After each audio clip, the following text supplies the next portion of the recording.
Hello, welcome to another video. In this video, we'll be discussing Module 1 about evolution, genetics, and experience. Okay, so the overview of this module, so the main focus is to explore the role of evolution, genetics, and experience in human behavior.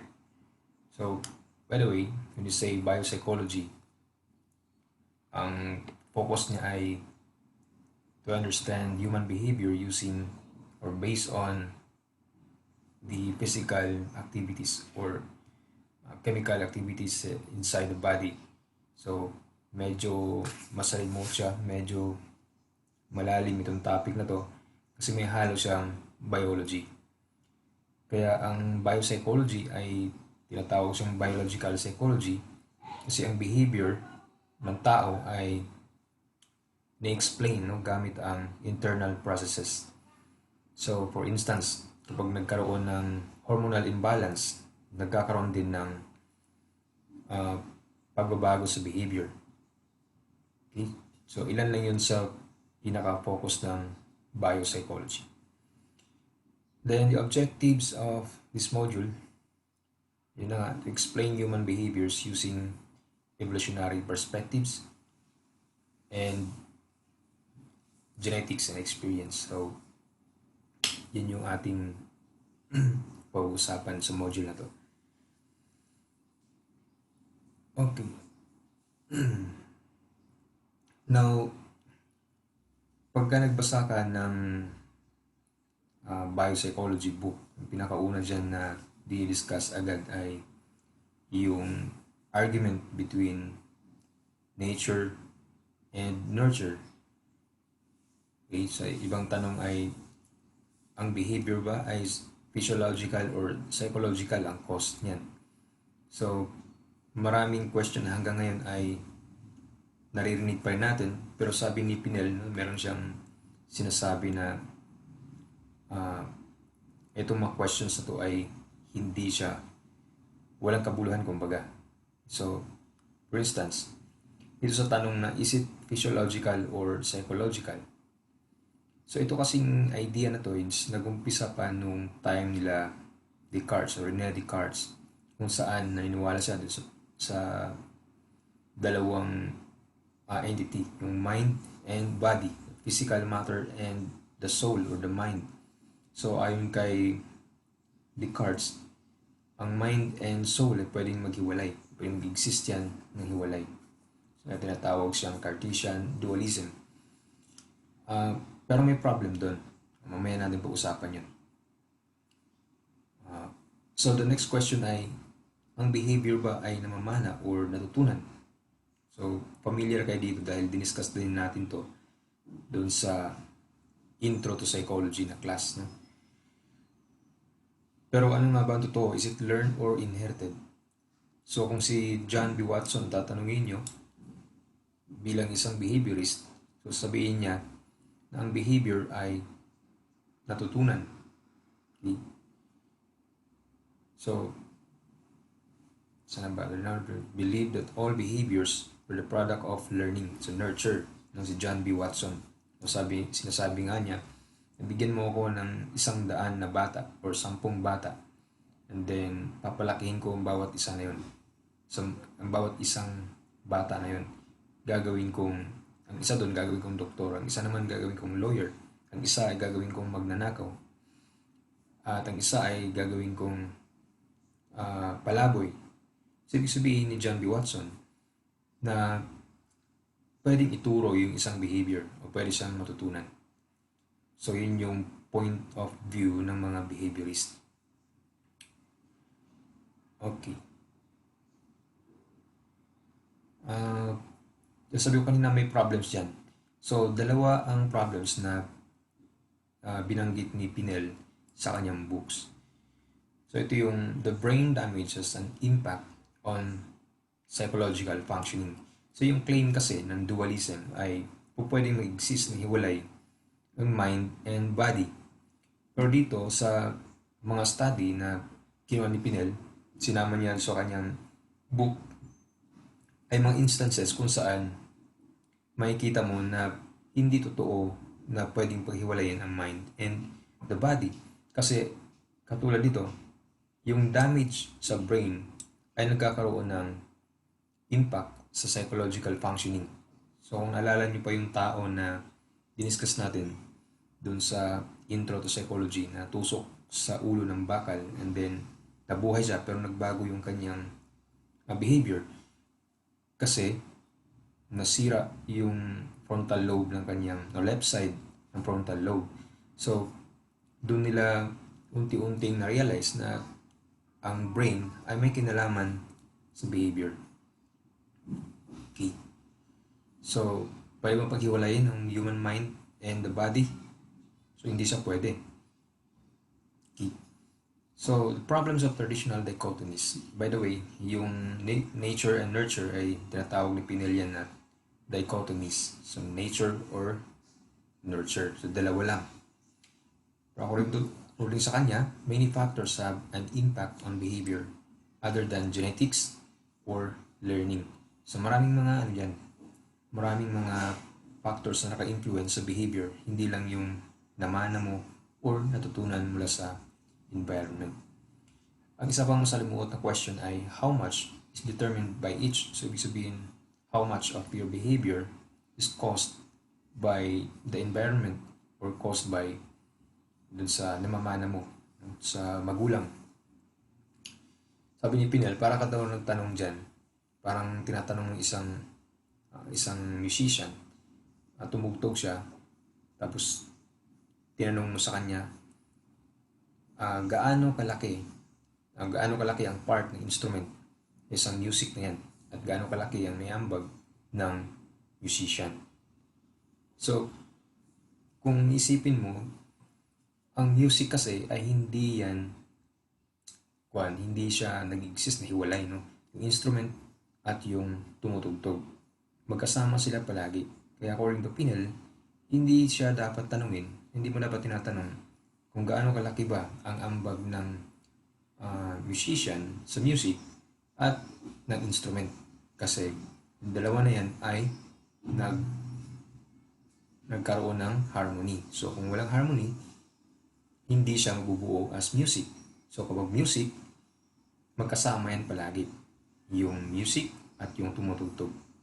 So therefore, hindi mo ma-determine kung how much ba ang impact ng instrument at yung impact or contribution ng tumutugtog. So ganoon din ang nature or nurture. So hindi mo daw dapat tinatanong kung gaano kalaki ang impact ng experience at ng namana mong at yung mga genetics, no? Yung mga behavior na namana mo. So, dahil lang katotohanan ay it's an interaction between nature and nurture. So, hindi siya pwedeng maghiwalay. Okay. Now, human evolution. Si Darwin class ay hindi naman siyang pinakauna talaga nag-propose ng human evolution. Pero siya lang ang pinakaunang nakapagbigay ng mga hard evidence para patunayan na nangyari nga ang evolution. Okay? So, ito yung kanyang mga evidence. Meron sa mga fossils, yung mga buto na nakuha niya. Was able to demonstrate structural similarities among living species, suggesting common ancestors. At siya din binakaunang nag-document ng impact of selective breeding. Okay? So, dito tayo saan ba tayo nanggaling? Galing ba tayo sa unggoy or merong pinanggalingan tayong iba? Now, dito sa biopsychology, syempre, ang pag-usapan nito ay human evolution. So, saan ba tayo nanggaling? So, kung titingnan natin yan, ito yung pinakauna, evolution of vertebrates, evolution of amphibians, then nagkaroon ng evolution of reptiles, and then evolution of mammals, and saka pa lang ang human. So, kung titingnan natin, bago lang natin. So, baga ang tao ay bago lang, no? Human belongs to his family. Yung sinasabi dito na hindi raw natin dapat isipin na tayo ay matagal na sa mundo. Ang totoo niyan, tayo ay napakabata pa, napakabago lang sa mundo. Mayroon ng mga animals na nauna sa atin noon. Kaya lang, okay, base dito sabi niya, only about 1% ng lahat ng mga animals ang nag-exist. So, karamihan ay nawala na. Okay, then evolution ay hindi daw siya nangyari as a single straight line. So, maraming nangyayari dyan. Katulad na lang ng theory ni Darwin na ang tao ay nanggaling sa unggoy. Halimbawa, ang question dyan ay kung ang tao nanggaling sa unggoy, bakit maraming unggoy na hindi pa naging tao? Or nasaan yung unggoy o yung isang uri ng unggoy na pinanggalingan ng tao? So, yun ang tinatawag lang the missing link na hindi pa makita, hindi alam kung saan, no? Pero yun yung kanilang, by the way, theory kasi to. Theory ay maaring totoo siya, mapatunayan sa scientific pag-aaral, or maaring hindi sa totoo at later on ay madi-discard. Pero sa ngayon, ang evolution or Darwinian theory ay nanatiling matatag para paliwanag ang pinagmulan ng humankind. The other one is the evolutionary process does not have a perfect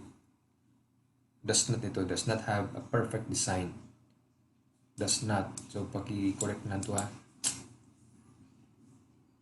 Okay, so not all behaviors and structures are adaptive.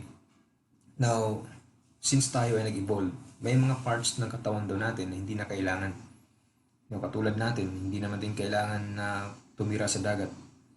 So, yung mga katulad ng isda, yung mga daanan ng tubig or hangin dito sa kanilang sa part na to, wala tayong ganun kasi hindi tayo na tumitira sa ilalim ng tubig o sa tubig. Ang kailangan natin ay paa at kamay. Yung ibon, kaya siya na may pakpak dahil kailangan niya dahil nandun siya sa taas nakatira. Kung ang tao, kung sa taas din tayo nakatira, maaari din na ang na-develop sa atin instead of kamay ay pakpak. Okay, so spandrels ang tawag class sa mga non-adaptive byproducts. Halimbawa yung belly button. So hindi natin kailangan yan. Pero kasi yun yung ginamit natin, di ba, para mag-survive sa tiyan ng nanay. So paglabas natin, yung pusod ay wala na siyang kwenta. Hindi na natin siya kailangan, pero andyan siya. Okay? Wala na siyang function, kumbaga. Pero dati, mahalaga sa atin yan. So ang tawag dyan ay spandrels. In the same manner, not all existing adaptive characteristics evolve perform their current function. So, exaptations naman ang tawag kung nag-evolve siya to do one thing but now do something else. So, itong birds, no? Parang sinabi ko kanina, yung kailangan kasi nila yan. Kailangan nila yan para sila mabuhay sa taas, hindi sa lupa. Kasi kung ang ibon ay nasa lupa lang, nila kailangang lumipad, so hindi sila napag-develop ng wings. Okay. So, may mga tawag dito. May mga animals na pareho ang structure ng katawan. Pero pareho ang structure ng katawan dahil isa ang kanilang origin. So, halimbawa, doon kasi sa pinag-aralan ni Darwin, nakita niya yung mga ibon na o yung mga animals doon sa isang island kung saan similar yung kanilang structure pero hindi similar yung structure kasi pareho yung kanilang environment na pinanggalingan. So kung ganon, ang tawag doon ay homologous structure. Pero kung animals ay merong similar structure pero hindi iisa ang pinanggalingan or similar nga structures nila pero hindi naman sila nanggaling sa isang environment. Ang tawag doon ay analogous structure. Okay, so basahin nyo lang yan. Okay, evolution of human brain. So, ito isa sa mga mahalagang tanong. Kapag ba malaki ang ulo, malaki ang brain, matalino ba? Kasi laging narinig natin, malaki ang ulo niyan, so matalino yan. Pero sa pag-aaral, nakita doon na ang laki ng ulo or brain ay wala namang walang kinalaman sa intelligence. Sa halip, ang brain size ay may kinalaman sa laki ng katawan. Halimbawa, kung malaking hayop, possible na malaki din ang brain nila. Pero hindi rin lahat kasi may mga malalaking hayop din na maliit din yung brain. So throughout evolution, the human brain has increased in size. The most increased brain size found in the cerebrum. Cerebrum yun yung mga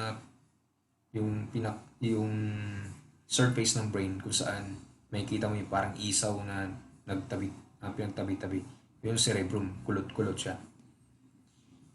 So, the increase in volume of the cerebrum is due to increased volume of the cerebral cortex. So, lumalaki siya habang tumatagal. Itong cerebrum kasi, itong cerebral cortex, yung kulot-kulot na part ng brain, dyan kasi pinaprocess ang information at dyan din ini-store ang information. So, nandyan yung mga memory, nandyan yung higher cognitive functioning na part. So, kung mas malaki, mas maraming maraming convolutions, yung kulot-kulot, mas marami siyang information na na-store. So, itong ang purpose daw ng pagkaroon ng convolutions, yung kulot-kulot, yung parang isaw na kuwan.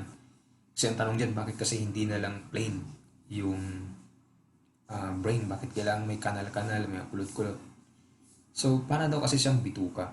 Yung bituka ng tao ay pag titignan mo siya, ay naka-ganon-ganon siya. So, ang purpose nun, kaya siya naging pag-ganon, para mas maraming nailagay dun sa tiyan. Mas mahabang bituka. Imagine mo kung ang bituka mo ay straight lang. Mula dito pababa, straight. Kung meron kang 3 dipa or 3 meters na bituka, tapos straight, di ka tangkad mo. Diba? So, ganun din daw ang brain. Kaya, ito rin ang dahilan kung bakit habang tumatagal ang tao ay lalong tumatalino. Kasi nga, nagkakaroon ng development dun sa cerebrum. Okay, habang lumalaki yan, nagkakaroon siya ng mas mataas na capacity para mag-process ng information or mag-isip. Okay. Next, evolutionary psychology. Dito tayo sa mate bonding. So, sabi yan sa book, karamihan sa mga animals ay merong polygynous mating bonds. So, pag sinabing polygynous, ito yung yung lalaki yung marami siyang babae. Polygynous. And then, pero ang tao daw, sabi ito, humans generally engage in monogamous bonds. So, kahit pa paano daw, ang humans ay monogamous. Yung isa-isa lang. Isa lang yung asawa, isa lang yung boyfriend or girlfriend. Kaya sa tinatawag na monogamous. Naalala ko yung eagle. Ang eagle ay isa sa monogamous na hayop kung saan kapag nag-mate silang dalawa, hindi na maghahanap yung bawat isa ng iba pang kapareha. Kasi committed sila. So, may nabasa ko na 3 to 5 years yata, kung di ako nagkakamali, na nililigawan ng lalaking agila ang babae. Once na naging sila, pag namatay na yung isa sa kanila, hindi yan maghahanap ng kapalit. So, monogamous na. So, ito yung dahilan din kung bakit ang bagal ng paglaki ng mga eagle. At parang kukunti na lang yung population nila dahil dyan sa monogamous bonds or bonding. Kasi hindi nga sila naghahanap ng iba. Hindi katulad ng tao minsan, pag maagang nabiyuda yan or biyudo, may tendency talaga na maghanap ng bagong asawa. Pero itong eagle ay hindi ganun. Pag namatay na yung kanyang asawa, hindi na siya maghanap ng iba. Yun yung problema din kasi hindi sila gaano dumadami. Okay. So, paano nga ba namimili ang lalaki at babae sa kanyang napapangasawa or sa kanyang magiging kapartner? Sabi dito, men usually seek fertile women. So, babalik kasi tayo dun sa evolutionary perspective. Nung unang panahon na konti lang kasi ang tao, nanigurado ang bawat lalaki na magkaroon ng anak. Kasi kailangan din nila ng maraming lalaki para mag-protect sa kanilang clan. So, para masiguro yun, maghahanap ngayon ang men or kalalakihan na mga babaeng siguradong fertile. So, yun yung isa. Then, sa women naman, ang pinapahalaga ng women ay power and earning capacity. So, tinitignan ng mga babae daw yung power ng isang lalaki at yung kanyang financial na status. Next, ang babae ay women tend to look for physically attractive men of high status. So, attractive na nga, high status pa. Women also value physical attraction as mate attraction strategy. So, itong mga babae daw ay pinapalagaan nila yung kanilang physical na anyo, kumbaga kagandahan. Men naman value power and resources as mate attraction strategy kasi dito nga women naghahanap sila ng powerful and may mataas na earning capacity. So generally, men are more likely than women to commit adultery. So mas marami daw cases ng adultery sa mga lalaki kaysa sa mga babae. So yun yung sinasabi dyan. Okay, next. Fundamental genetics. Si Gregor Mendel kasi, yun yung isa sa mga kanya experiment, no? Halimbawa, kapag pinagsama-sama mo yung dalawang klase ng peas, ano ang mangyayari? So, pero bago yan, talakayin natin muna itong dichotomous traits. So, kung sinabing dichotomous traits that occur in one form or the other, never in combination. So, kung meron kang dalawang klaseng gulay, isang gulay pero magkaiba ang kulay, ano bang example niyan? Kamatis na lang, magkaiba sila. Yung isa bilog, yung isa naman ay parang pag Pag samasamahin mo yan at isa lang, kung dichotomous ang trait na meron siya, isa lang dyan. Either yung bilog or yung pagganon ang lalabas. Hindi pareho, hindi dalawa. Next, true breeding lines. Yung true breeding lines naman, nangyayari to kapag ang interbred members ay nagpuproduce ng offspring with the same trait. So, kung brown yan na piece doon sa ginamit ni Gregor Mendel kasi yung parang mga piece yun na brown and brown pinagsama, brown ang naging kinalabasan. So, ang tawag doon ay true breeding lines. So, tingnan natin dito yan.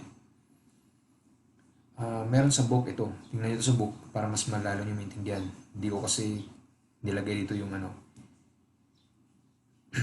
kasi baka mamaya masita tayo. Bakit ka nangopya ng picture mula sa book? So ito yung ginamit niya, true breeding lines. Balikan natin yung kanina. Ito, happens when interbred members always produce offspring with the same trait. So dito, sa ginawa niya, kung dalawang white ang pagsasamahin mo, white ang lalabas. Kung dalawang brown ang pagsasamahin mo, brown ang lalabas yan.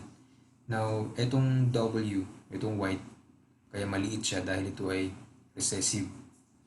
Ito namang brown, capitalized or uppercase dahil ito ay dominant trait. So, because brown was dominant trait, it appears in all of the first generation offspring. So, ang dominant daw, nakikita yan doon sa first generation. Wala akong copy dito. So, doon sa book, ang lumabas doon ay parehong brown. Din yung mga sumunod na, nagkakaroon na ng white. Then may white na siya, 1/4 dyan ay white. So, yung the other ay brown. So, unti-unti siyang lumalabas. Now, ito din ang paliwanag kung bakit di ba minsan nakikita mo yung magkakapatid, yung nakita mo na yung isang kapatid ay kakaiba, hindi kamukha ng mga magulang, hindi rin kamukha ng mga kapatid niya. So parang sinasabi ng anak sa labas yan. Pero ang totoo yun, noon, maaari kasi na yung trait ay hindi lumabas dun sa kanila. Yung trait ng mga magulang ay hindi niya nakuha. Ang trait ng mga lolo niya o lola ang nakuha niya. So, yung mga recessive kasi, katulad nito, ibig sabihin nito, yung nasa background lang na trait. So, hindi siya lumalabas kasi medyo mahina siya eh. Pero naghihintay din siya na pagkakataon na pwede itong darating yung time din minsan na ito ay lalabas. Kaya, magtataka tayo minsan bakit yung isang kapatid ay hindi niya kamukha yung kapatid niya, yung mga magulang. Hindi niya kamukha, ang ibang-iba itsura niya. Maaari na yung trait na nakuha niya ay trait niya mga lolo't lola niya or yung mga nakaraan pang generation. Saka lang lumutang sa time niya. So, isa yun sa mga dahilan. Okay, basahin niyo lang class yan ha. Next, chromosomes, reproduction and recombination. So, alam naman natin yun na ang human body or tayo ay meron tayong 23 pairs ng chromosomes. So, meron tayong 46 lahat. 23 mula sa nanay at 23 mula sa tatay. Pag isama mo yan, 46 lahat yan. Kung i-pair mo, so meron tayong 23 pairs ng chromosome. Okay, so pag-ibasa na lang yan. Diyan yung mga gametes kasi hindi ko na di-discuss yan. Kasi na-discuss natin yan maraming beses na. Okay. Okay, so ito yung first quiz ninyo para sa module na to. Ang question dyan ay, is depression physiological or psychological? Discuss.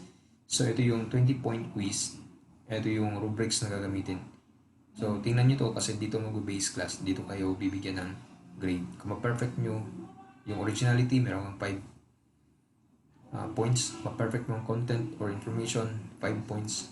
Grammar, 5 points. And structure, another 5 points. Kaya siya maximum of 20 points ang pwede nyo makuha sa quiz na to. Okay? So, I hope na naintindihan nyo. I suggest na basahin nyo yung book. I-download nyo. Then basahin nyo kasi mas marami pa kayong matutunan doon. Ang nilagay ko lang kasi sa module ay yung mga major na information lang. Kasi pag ilagay ko lahat, hindi ko natapos tong module na to. Okay.